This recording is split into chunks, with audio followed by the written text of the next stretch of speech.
Hello, everyone. I'm Mike Oreskes, and this is the Associated Press Davos debate. Our topic might best be framed as, what keeps the world's leaders and its captains of industry awake at night? A World Economic Forum report says conflict between states is the #1 threat in 2015, the first time old-fashioned war has been listed as the top global risk. So why don't we begin in Ukraine? Dr. Ursula von der Leyen is the first woman to serve as defense minister of Germany. Dr. von der Leyen, thank you for being here. NATO says that the rebels are preparing another offensive, and the truce seems barely a truce at all. What's the solution to the Ukrainian crisis? Well, the solution is certainly not a military one. But of course, we keep in mind that the Russian violation of international laws and the aggression towards the security architecture will not be forgotten. And I think this conflict is mostly a conflict about what type of instruments do we use when we have a conflict. Are they military ones? What we see is hybrid warfare in the Ukraine. Or what we answer, will we say we need an economic approach if there is a conflict, and want to sit down at the negotiation table and find a solution at the negotiation table.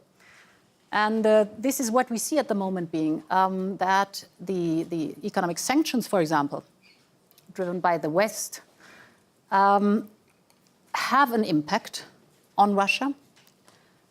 Of course, they have an impact on our economy too, but they show how much our world is interlinked, and what we think will be a way out is convince the other side that the destabilization of the Ukraine will not be accepted, the violation of the international law will not be accepted, but we have no interest in defeating Russia economically, but on the contrary, we do have, or we share, a common interest in other fields, like, for example, fighting terrorism. So on the long term, to have the perspective, if you return to the negotiation table, and if we solve the question, what is our security architecture, we can build up again the economic path we have been on together in the former years, and fight together, for example, terrorism, where we have a common interest to solve that. But will Russia understand these carrots of better economic conditions without the stick of the possibility of military action? As I said, there is no military solution to that conflict, and therefore it's a fight of instruments. And I think the economic instrument is a quite sharp sword, because Russia has a strong, has an economy that is very vulnerable what demography is concerned, has an economy that should open up, that should build connections to the rest of the world, that should send out their young people to be educated, to come back with innovations, to bring forward the economy. And they did just the contrary by closing up. So the economy, and of course the development of the oil price does its own. What you see in Russia also is that the way they act has caused an enormous loss of confidence in potential investors. And all these are parts of a lesson to be learned, that you cannot go out and be an aggressor with instruments of the last century, just by land grab and annexation, without any reaction that is felt by the country who does that. Mohammad Javad Zarif is the foreign minister of the Islamic Republic of Iran. Russia's been your ally, and Iran is itself a target of a very similar sounding strategy of sanctions and economic squeeze. What's your view of how the West is dealing with Russia? Well, I think the policy of imposing sanctions has not produced positive results almost nowhere. And I do not believe that they will produce positive results. They haven't produced positive results with regard to Iran. Unfortunately, our Russian neighbors can't call anybody allies. Iran is an independent country. But our Russian neighbors, who are our friends too, have participated in the process of imposing sanctions on Iran, maybe without many other choices that they had. But in fact, those sanctions have backfired. If you look at the Iranian situation, if you compare it with the situation in Ukraine, with which I'm not that familiar, but I'm familiar with our own situation, when sanctions were imposed on Iran, Iran had less than 200 centrifuges spinning. Today, Iran has 20,000 centrifuges spinning. And the purpose of those sanctions were not ostensibly to put pressure on the Iranian people, but to stop the nuclear program. And they failed miserably. Had they talked to the Iranian people, had they talked to the Iranian government, the chances of success should have been much higher. And I think now that they're talking, there is a much better chance of reaching a positive conclusion. So I think with Russia, it is important to deal with anxieties. It is important to deal with concerns, geopolitical concerns that are on the rise. Unfortunately, the name of this the topic of our discussion is geopolitics, and we are going back to the geopolitics of Cold War, and that is extremely dangerous. That is even more dangerous than interstate conflict, because that is something that we thought we had put behind us some 25 years ago, and unfortunately, we're back at it again with the vehemence probably not seen for the last 25 years. And I see a very serious danger in that. We're going to come back to that issue as well as to the nuclear talks. But before we do, Kasper Rostedt is the CEO of Henkel, the German consumer products company, and you do business in Ukraine, in Russia, in Iran, and I can go on with a list of other places that there have been conflicts. Are you hearing anything that gives you business confidence? First of all, I think you need to be very clear on what you're getting yourself into. And if you want to go as a global company into a number of countries where high growth opportunities are, you have higher volatility. That is the price for it up front. So, of course, we know what most of the times what we're going into. And we, of course, review the situation on an ongoing basis. We feel, and we look upon it in three dimensions: legal risk, reputational risk, and business risk. And we think that when we look upon these countries, the balance is still okay. But we're in there for the long term. You can't go in and out. And I think that's very clear as a business. When you look upon these countries, you know that you will have issues to deal with. We've been in Russia since 1991. It's the fourth Russian crisis. We have not changed our strategy. And if you don't have the long-term view, I think you get very quickly disrupted of where you're going to go. But of course, you have to take the situation into consideration all the time. Eastern Europe is only one of the major trouble spots in the world. East Asia may well be one as well. Yoon Byung-se is the foreign minister of the Republic of Korea, and you've described the rivalries in East Asia as a Pandora's box. Could you elaborate a bit on that? Oh, yes. When I said that, I had the whole world in mind, not just Northeast Asia or East Asia, but East Asia today is quite different from 20 years of post-Cold War era. You know, for the last 20 years, until recently, it was North Korea's nuclear threat and North Korea's strategic provocations that were single most important challenges to the peace and security of Northeast Asia. But now what we are seeing is multiple challenges, multiple crises. Old problems, new problems. Old problems like history and territory. But now we have a new set of problems like maritime security, space security, and recently cybersecurity as well. But at its heart, what you see is now just symptoms. At the heart of this problem is the conflict of interest of the countries of the new kind of regional order. Rising China, Russia looking to East Asia, Japan are trying to unshackle itself from the post-World War II order and masochistic view of history, and the North Korea, who is now trying to assert itself as the kind of nuclear weapon state, and the U.S. is now rebalanced to Asia. So this is kind of return of geopolitics again, or return of history.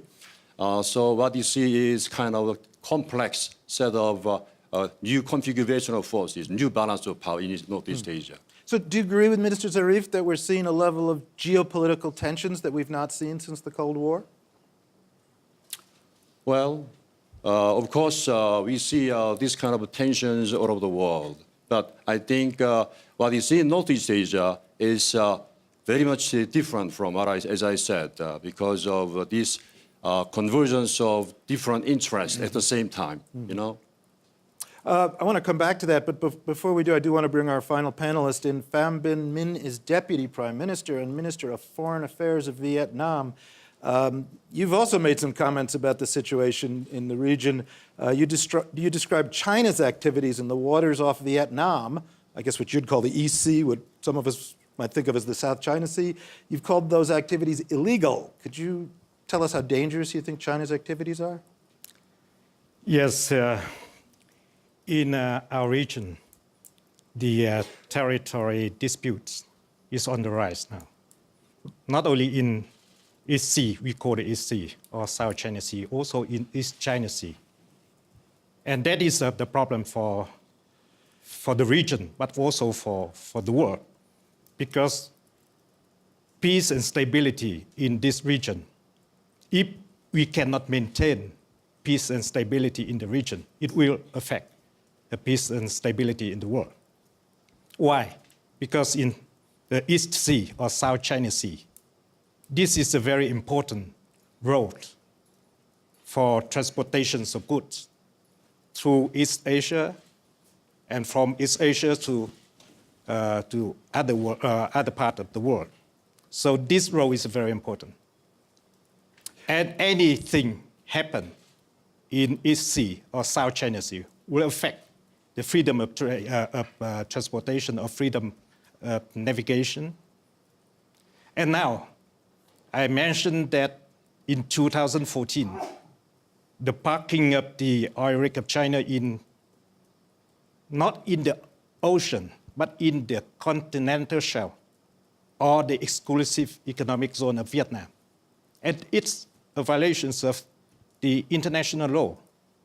So what happened here is that could affect stability in the region. So no survey of the important conflict spots in the world would be complete without a little word on the Middle East. Minister Zarif, one of the driving dynamics in the Middle East is the rivalry between Iran and Saudi Arabia, between Shia and Sunni. The world today is mourning the death of King Abdullah of Saudi Arabia. He was 90. Do you see the king's death as changing the Mideast's Shia-Sunni dynamic in any way, or the rivalry between Iran and Saudi Arabia? Well, let me first of all repeat our condolences to the people and government of Saudi Arabia on the demise of His Majesty, the King of Saudi Arabia. I will be leaving Davos tonight to attend his funeral with sadness. Iran and Saudi Arabia are two important regional players, and in my view, we do not need to play a game of exclusion. Actually, we should not play a game of exclusion anywhere in the world. Exclusion is a paradigm, is an outdated paradigm that has led us to all these difficulties. But I want to emphasize that the problem in our region is not a Shia-Sunni problem, but a problem between extremists and more reasonable moderate forces in the region. Unfortunately, Daesh or ISIS and Jabhat al-Nusra and other extremist groups who claim to be defending the Sunni population in Iraq and Syria have killed more Sunnis than they have killed Shias. And it is important to look at that problem. And since we are talking to a Western audience, I want to ask them for soul searching. A good number of these people, if not a majority, are coming from Western societies. And we need to ask what went wrong.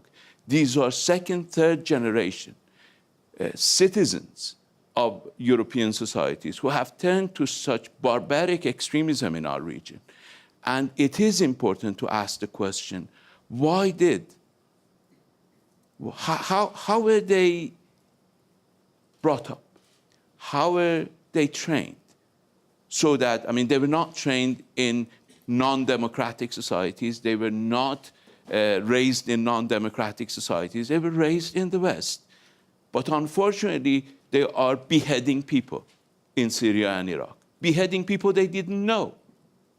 And this is a very serious question that requires soul searching. So I come back to the issue that the problem in our region is not a rivalry between Shias or Sunnis, it's a problem of extremism. And extremism has its roots. Its roots in occupation, its roots in depression, its roots in disenfranchisement. And we need to deal with them if we want to avert a very serious crisis in our region.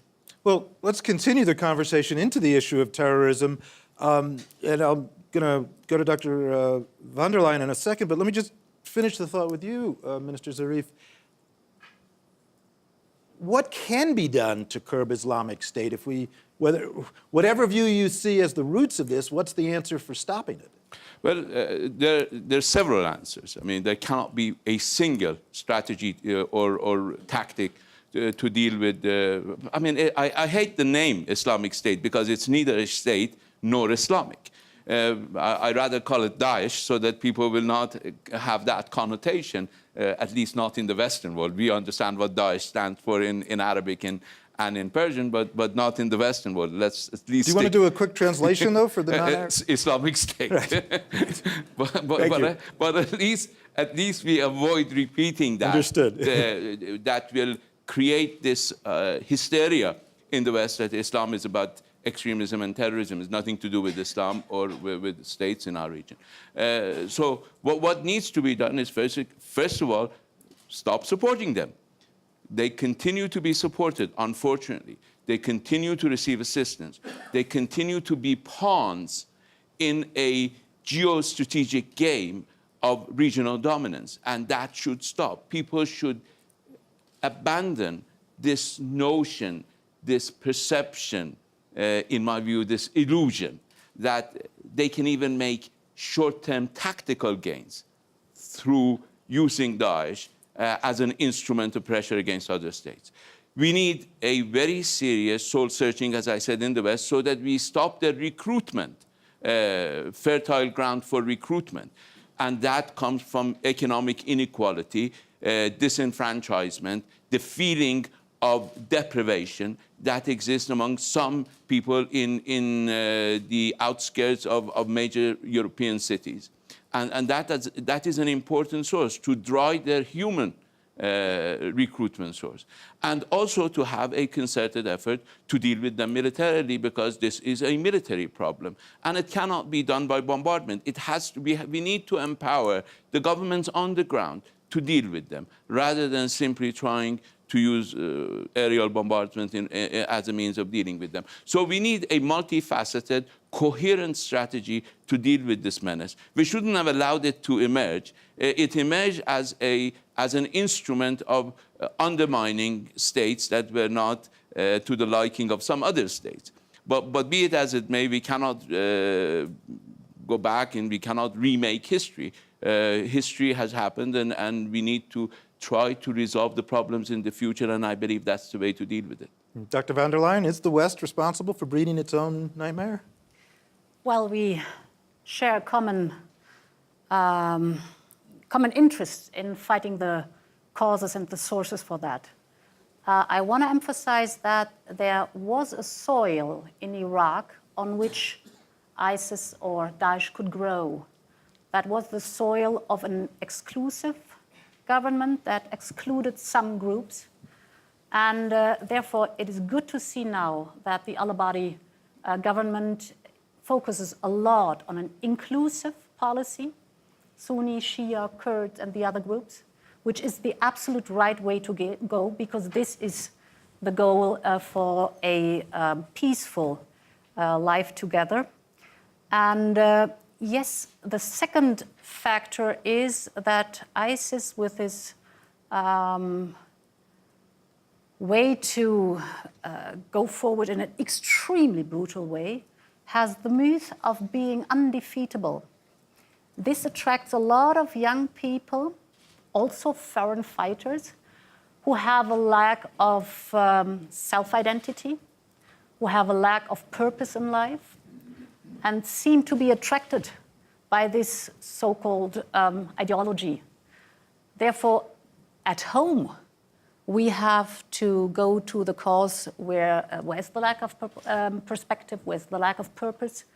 We have to dismantle this myth of being undefeatable, and this has to be done on the ground because ISIS is an aggressive force. It has to be fought and fought back by, for example, on the ground, the Iraq army or the Peshmerga, who are doing that in a very, very, very courageous and brave way.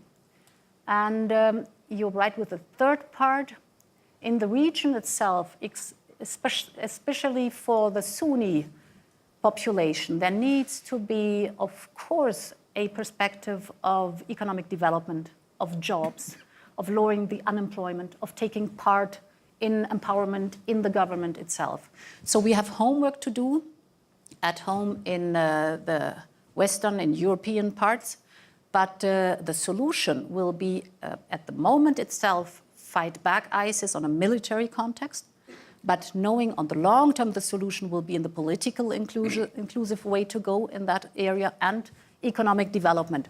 And there has to be a strong, strong interest of the players around, whether it be it Turkey, whether it be it your country, whether it be it Saudi Arabia, just to fight this enemy there, because this is a common sorrow we have, a common interest we have, and there we should work together. Please. Well, what is missing in our debate right now is the problem related to FTF, foreign terrorist fighters. Now already 82 countries were affected by these FTA problems. My own country has now one pending case. Still we don't know what is the actual state of affairs now. But we have adopted a very important resolution at the UN Security Council September last year. And as my colleague from Iran has said, we need a multifaceted approach strategy to combat this new phase of terrorism. Some people say that for the last 20 years, we talked about the non-state actors. Now some people say that we are not talking about non-state, whether you like it or not. So this is a problem we should tackle jointly and with a very urgency. Dr. van der Leyen, do you believe what happened in Paris a few weeks ago will happen again in Europe? It might happen. So there is no 100% security that it will not happen. We do our best to prevent it, but this is very, very difficult because each foreign fighter coming back is a potential aggressor inside. So we have to be very, very cautious and attentive.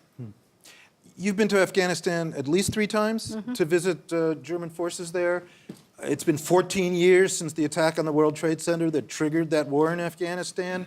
Yet here we are, still fighting terrorism. What was the point of that war?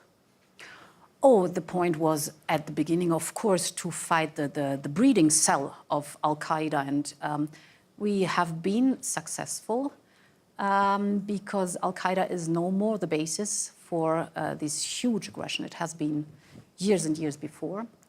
We've learned a lot in Afghanistan. Also, what the enabling of Afghan forces is to take care of their own security. We build up right now to put a lot of focus, beside the military intervention, to put a lot of focus on economic development and social development and capacity building in the government.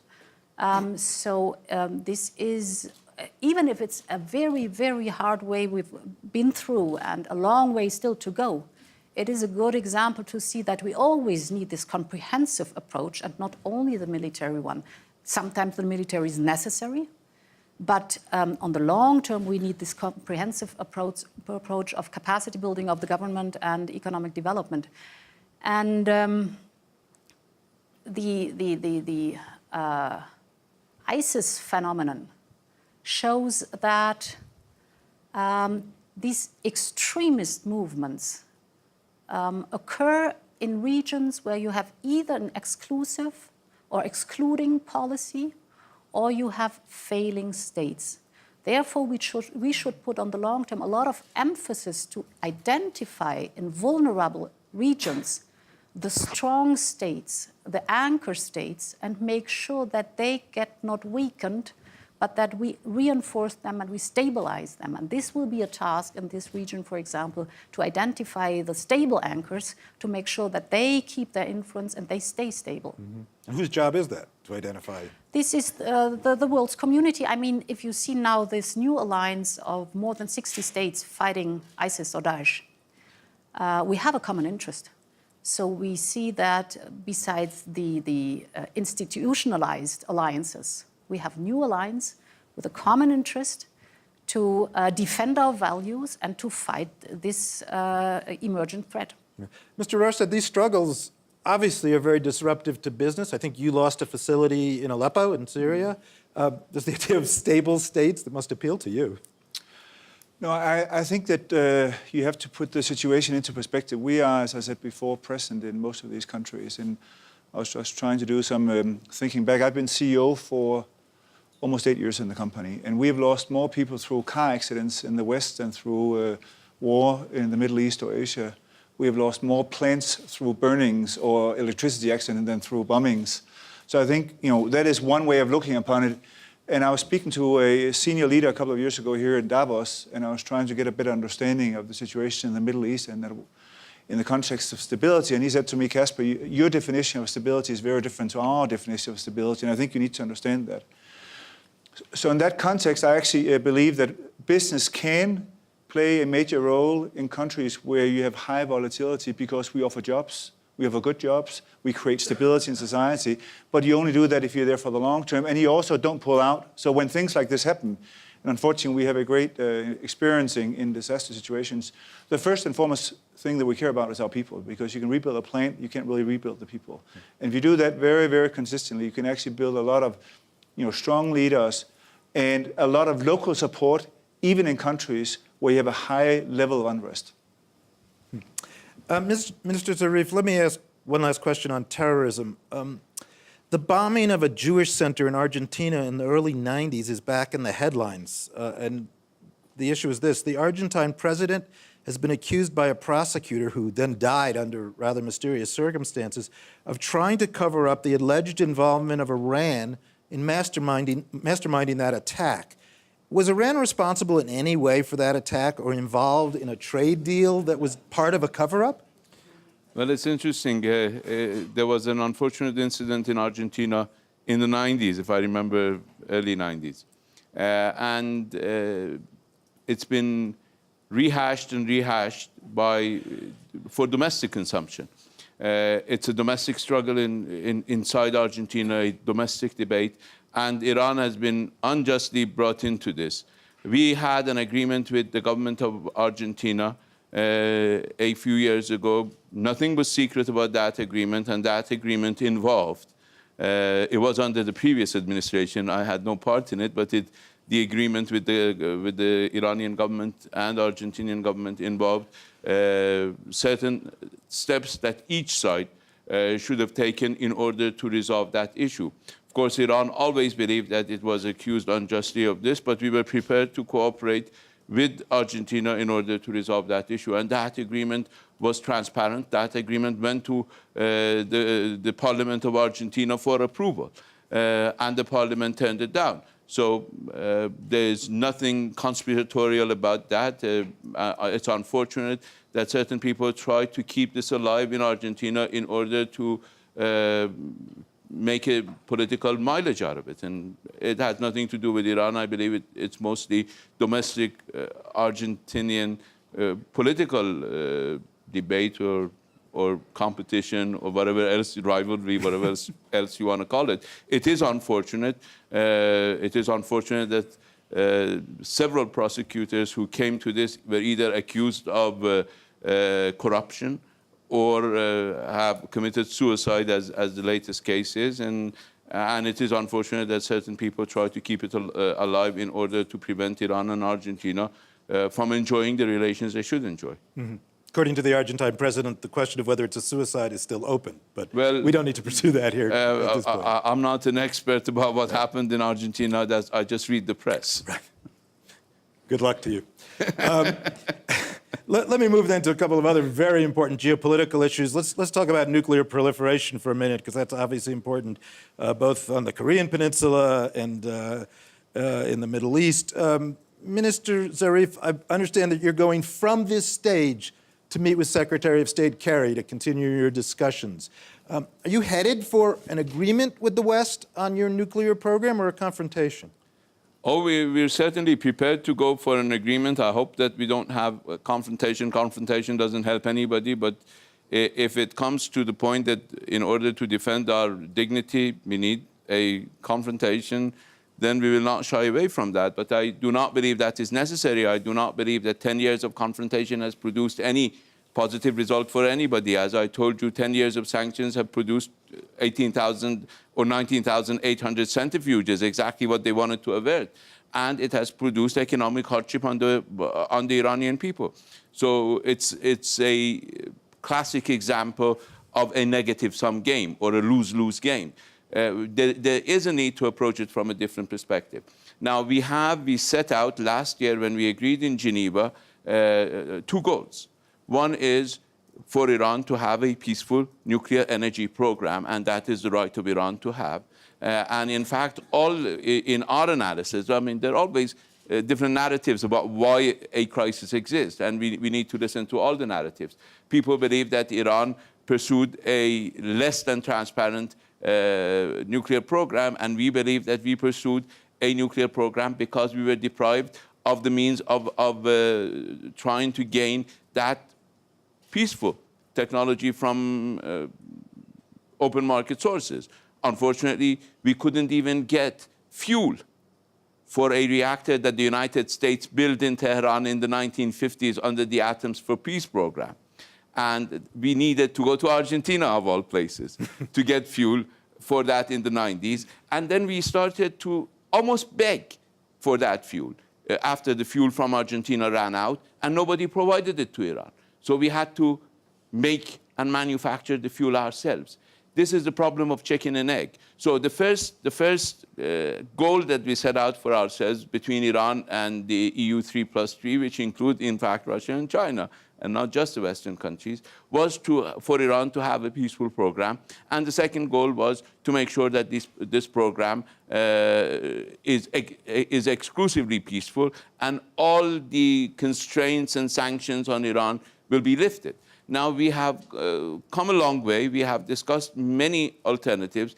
And I believe if our European friends, and particularly if the United States, abandons the hope that they can have the cake and eat it too, as they say, that they can keep the sanction and at the same time have an agreement with Iran, that will never happen. I mean, sanctions for them were designed to serve a purpose. Now the purpose is at hand. We can, in fact, achieve an agreement that will provide the guarantees that Iran's nuclear program is and forever will remain peaceful. And we are all for it because we believe that nuclear weapons have no positive impact on our security. In fact, we believe nuclear weapons are detrimental to our security. And mind you, to the security of anybody. We do not believe that mutually assured destruction or MAD is a recipe for good living for anybody. I do not believe that nuclear weapons prevented the United States from falling victim to the tragedies of 9/11. I mean, you had them and nothing happened. I mean, and New York was blown up by a bunch of fanatics. So it is important for all of us to abandon the illusion that nuclear weapons are the panacea for resolving all the security problems. And I believe the nuclear 5 need to reach that conclusion too, not just the non-nuclear weapon states. But we're very happy to be a non-nuclear weapon state and to remain a non-nuclear weapon state. And we're very happy to provide all the assurances that we do not want this deadly device. And the religious verdict in Iran is that these weapons are inhuman and are against our very fundamental principles. So this is where we stand, and we have nothing to lose by reaching an agreement. And we are prepared for an agreement, and I believe we can have an agreement soon. There are those who do not want to see an agreement. There are those who believe conflict and tension would best serve their interests. I think they are badly mistaken, but unfortunately there are a lot of them around, and a lot of them have a lot of influence on US Congress, and a lot of them are pushing US Congress to in fact derail the process and torpedo the process. And that is why yesterday the foreign ministers of Germany, France, UK, and the High Commissioner of the European Union wrote an op-ed, which I didn't like, in the Washington Post, urging them not to go ahead with this. So this is where we stand. There are people who want to torpedo this. And I think everybody should stand against that. Yeah. What will Iran's response be if the United States Congress does pass a piece of legislation setting up new sanctions? Well, I believe Iran doesn't have to respond to that. It's the international community. We have an agreement, and that agreement has the prospect of reaching a comprehensive agreement. And if somebody comes and torpedo it, I believe it should be isolated by the international community, whether it's US Congress or anybody else. And I believe now it's the time for the international community to stand firm against a process that will unravel an extremely important achievement. So a sanctions bill by the United States Congress will unravel the negotiations. Well, a sanctions bill by the US Congress will kill the joint plan of action that we adopted last year in Geneva. Now, the President of the United States has the power to veto it, but our parliament will have its counteraction. And in our constitution, the President doesn't have the power to veto a parliamentary decision. So it will be out of our hands. If the United States Congress were to adopt a legislation, our parliament will retaliate, sort of. The president can veto theirs. I don't know what we can do. And that legislation, this retaliatory legislation, would do what? I don't know. I mean, it's up to our parliamentarians. They have threatened publicly that if the US Congress were to adopt a legislation, they will adopt something requiring the government that if new sanctions were actually imposed on Iran, that we will increase our enrichment. Now we have stopped enriching 20%, which we needed for the Tehran reactor, which I said we were deprived of the fuel for. There are other requirements that Iran has for even higher grade enrichment, and they are asking for that. So there are all sorts of possibilities, and I do not want to entertain them because I believe there is a possibility, a very good probability of reaching an agreement, and we should not waste that opportunity. And Secretary Kerry and I, along with other ministers, I visited Berlin and Paris, and I have spoken to other friends over the phone, and we are insisting on pursuing this. Let's turn to the Korean Peninsula. Are sanctions making the Korean Peninsula safer or more dangerous? Well, I come back to that question, but I'm one of those who are very eager to see a very good news out of these ongoing talks between Iran on the one hand and the P5+1, because through that successful agreement, North Korea could have some lesson, very important lesson. But now we are using a two-track strategy against North Korea. Sanctions from the United Nations and some like-minded countries. On the other, we are also pursuing kind of a negotiated settlement through six-party talks or some kind of unilateral talks, trilateral consultations as well. Now, I think to a certain extent, sanctions are working because now North Korea is in a very dire strait, economic plight, many problems, shortage of foreign exchanges. So now they are now at very difficult relations with China because of these nuclear problems. And now they are trying to reach out to Russia, but even Russia is very much principled about these nuclear issues. So they are very much isolated. But nevertheless, North Korea is still sticking to their position of continuing this nuclear weapons development. Their constitution said they are already nuclear weapon state. So if they are right, they are now the 9th de facto nuclear weapon state. But nobody in the international community can allow that, tolerate that.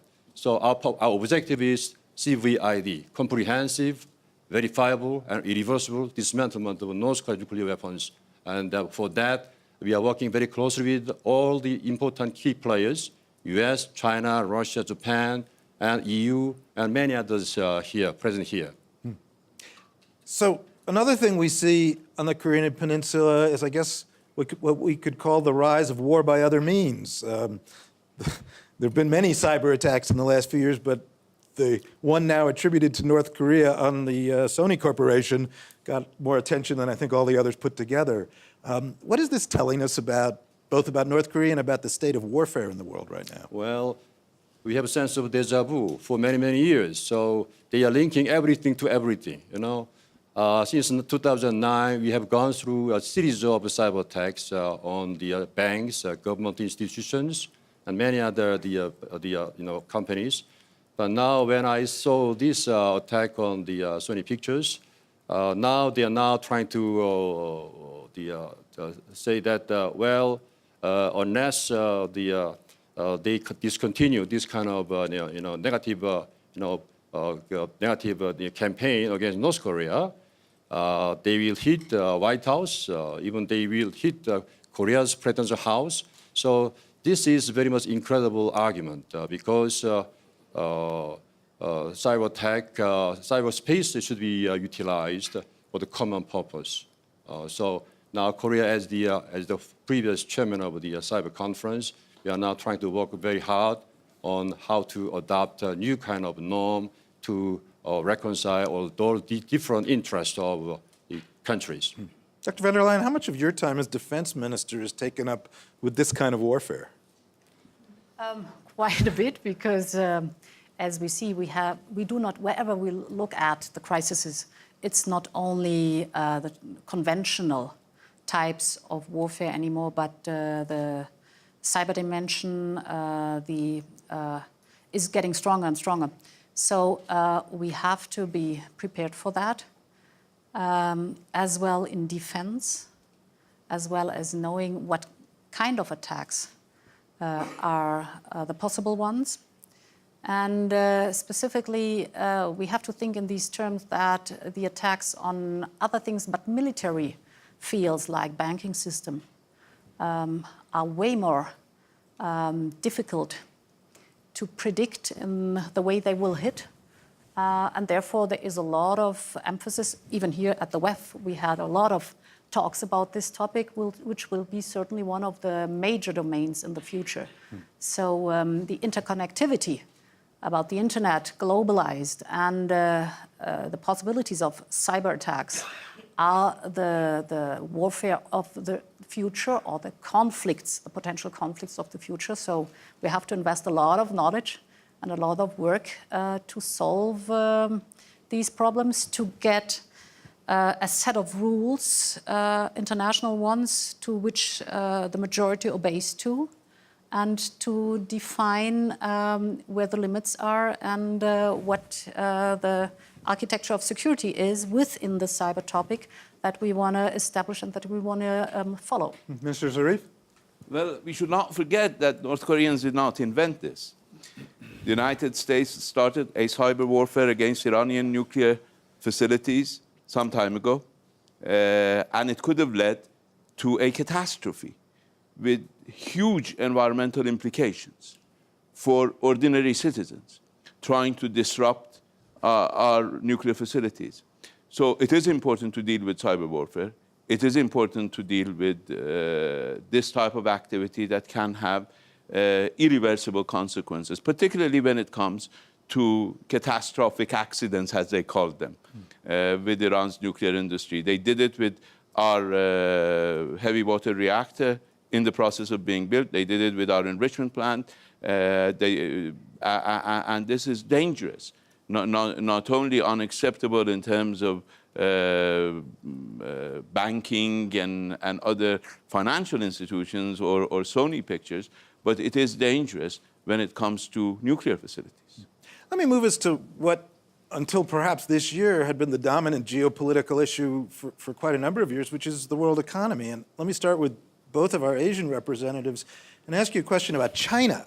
China is now something like a third of the growth in the world economy in recent years, and yet now China's starting to slow down. Are we at a point where we have to worry about another recession brought on by the slowdown in Asia?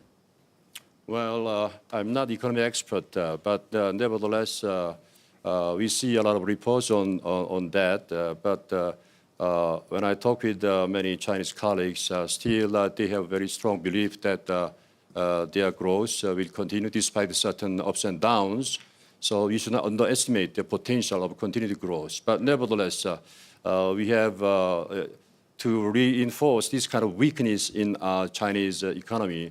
We need to cooperate in more the regional, cooperation, economic cooperation in the form of, for example, the FTA, AP, or TPP, or RCEP, even many bilateral FTAs. We have recently concluded a bilateral FTA with China, and many others are now doing that. So in that way, we could reinforce these weak links among the countries in the region. I'm not also an economist either. We think that with the China rise in economically, it can create opportunities for the countries, neighboring countries. For example, Vietnam. China is the biggest trade partners of Vietnam. Every year we have the trade volume about 60 billion US dollar. And surely that the trade promotes the economy, the development of the economy of Vietnam. And if the slowdown of the economy of China, so it can affect the trade, for example, investment. So that is the way we see. Minister Zarif, let me just ask you about oil prices. Of course, to much of the world, this is good news. Is the collapse in oil prices good news or bad news? Well, if my friends are not economists, I'm a total illiterate in that field. There's a lot of humility here this morning. But the drop in oil prices, there's a question whether the entire spectrum of drop in oil prices is entirely economical, or whether there are political ingredients, and what are the purposes of that political dimension of the oil of the drop. But for Iran, according to Wall Street Journal, among the countries that will be harmed by the drop in oil prices, in terms of the percentage of their GNP, Iran is number 20. Of the 35 countries that will be harmed, Iran is number 20. Some of our friends who are driving the oil prices down are number 4 and 5. So they will be harmed much greater than Iran will.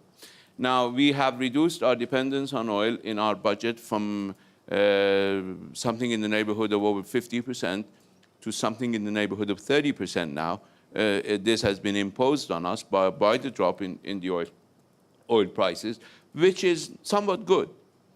And in terms of the area I'm an expert in, and that is our negotiations on the nuclear issue, it reduces the impact of sanctions on Iran. Because now the oil prices are lower, the amount of, the impact of oil prices, and one of the most important areas of restrictions on Iran is the amount of oil we can sell. Since the oil prices are low, the impact on our economy is by far less than it was 8 months ago or 9 months ago. So the economic implications are that we are less interested in a deal, and therefore less prepared to give concessions for a deal than we were a year ago, because we have less to gain from a deal. And it may have worked exactly in the opposite direction of the intended way.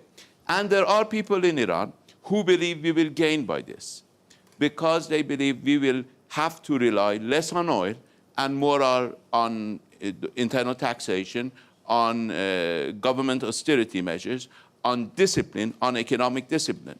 This government, the current government in Iran, was able to reduce inflation and improve growth rate in the country, not by any new revenues that we achieved throughout last year, because last year we didn't get anything new. All we got through these discussions and agreements was that there were no further sanctions on Iran. The previous sanctions are all still there. But we went from an economy that was in the red, negative growth, to an economy with 2% growth, from 40% inflation to now 16% inflation, according to the latest statistics. So we can do that through discipline. And the less we rely on oil, the more we are able to gain this, and we call it resistance economy, so that we will be resistant to external factors that are there in order to impact our policies. A quick response from Dr. Yeah, van der Leyen. This was very I interesting. said something provocative. Yeah, no, it was not provocative, but it was very interesting to hear that you talked quite a lot about the impact of the oil factor on the sanctions and what the sanction did to your country. And earlier you told us that sanction didn't have any effect on your country. So this is contradictory, No I effect think. on policy. Oh, I think they said, had an effect on policy, because I think the negotiations would never, ever have been at the place where they are, thanks God, right now, if we wouldn't have had the sanctions, because obviously the sanctions had an impact on your country, No, which is the good part should, of it. should I respond to that? Yes, of course. That's what the you- discussion is for. You see, if sanctions were the driving force of our negotiations, the negotiations provided us with the possibility of gaining over $7 billion in transactions. All Iran used in the last 7 or 8 months is less than $1 billion. If sanctions were the driving force, we would have jumped on it and used all the $7 billion. We didn't. The reason our government is at the negotiating table is that we want to change the dynamics of our relations with the rest of the world. Not that sanctions hurt people. It's clear. And we believe sanctions are unjust. Sanctions deprive Iranian people of the possibility to buy medicine because your banks are not prepared to transfer money for them. No. I mean, legally they are, beg your but pardon. reputation cost Beg your prevents them pardon. from doing that. I mean, No. this is No. clear. No. But the point is, I mean, you asked for this question, so Yeah. I'm giving you an answer. Go ahead. The point is... But come that- to an end sometimes. Yes, thank you. Sanctions did not bring the government to the negotiating table. If sanctions had brought this government to the negotiating table, now we would have moved away from the negotiating table. They didn't. We want to change the nature, the dynamics of our relations, and I think everybody will be better off if that happens. The one point with the sanctions are, and that was the beginning of our discussion, is what is better? To have a military intervention, the hybrid warfare we see in the Ukraine, or is it better to react with an economic answer? We think the economic answer is always the better one to a potential military aggression than a military reaction, because this does not bring us anywhere. And the sanctions are always only a vehicle to bring you at a table and us at a table to negotiate. For example, with Russia now, it's the agreement of Minsk that has to be fulfilled. That's the goal, where we want to go to. And the sanctions obviously were, at least, we never like them. They're harmful to all of us, but they are the better instrument to bring people at a negotiation table than a war. And that's why sanctions sometimes are to be imposed. So why are you not abandoning them even after we are at the negotiating table? We need I think it's very good if we come to an end. That's the goal. We have to have at the very end an agreement everybody sticks to. Same in Russia and Ukraine. We have the Minsk agreement. We want to see that it is fulfilled. In the Minsk agreement, we had the OSCE, we had Russia, we had the separatists, and we had the Ukrainian government at one table. They signed the agreement. So what we want to see now is that it is put in place. You know, that is the real truth behind an agreement or behind negotiations. So if we come to an end with the negotiations, this is good. We can come to an end with sanctions. But at first, the negotiations have to go to a good end. All right, I'm going to have to call an end to this part of the conversation, although if the two of you would like to stay after and continue, you're more than welcome. We will. We're basically out of time, and I just want to give each of you a brief opportunity to wrap up. We've talked about economics, obviously. We've talked about sanctions, about terrorism, some big issues we haven't talked about, like climate and jobs and environment. But I want each of you now, starting right here with Dr. van der Leyen, to tell us what you think the most serious threat is for 2015. Oh, my God. Somewhat briefly, though. We have to understand that economic development and security are two sides of one coin. And if we keep that in mind, we will be successful in tackling the threats ahead of us? Well, as you know, Korea is a divided nation confronting with North Korea across this DMZ. My nightmarish scenario is that someday, even though we are trying to deter that possibility, but someday if North Korea turns out to be masters this nuclear weapons technology, and then translate this miscalculation into some kind of action, that could be a nightmare scenario. But working together with our friends, we are trying to prevent that from happening. Pham Binh Minh. Yes, in our region, I see the security threat as territory disputes may happen in East Sea or South China Sea. So that could be a threat to the stability in the region. Mr. Zarif? Well, I think two problems may emerge as new security challenges for 2015. One is the return to Cold War politics and to Cold War geopolitical rivalries.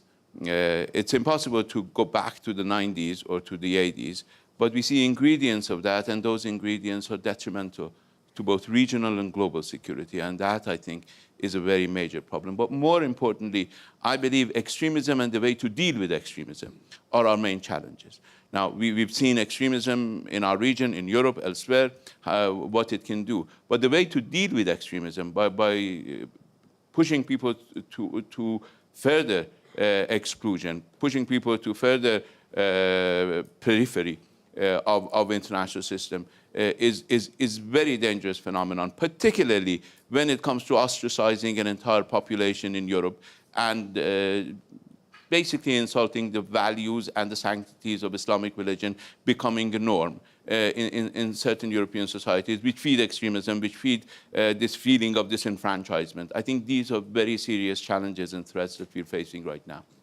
And our final word from our business representative. Yes, I'll Casper answer it in the Worsted. terms of business risk. And I think a risk which is completely underestimated is the development within the EU and Europe. We've had 6 years of recession.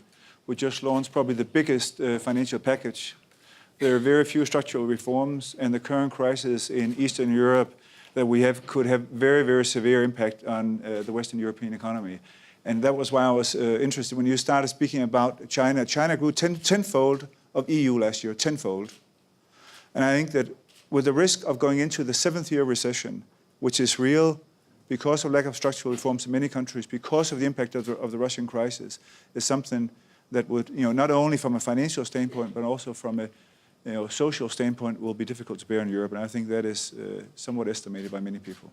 Well, thank you all very much. A very robust debate. We clearly could go on for another hour, and I'll stay if you'd like to, but we do have to call an end to this AP Davos debate. Thank you very much.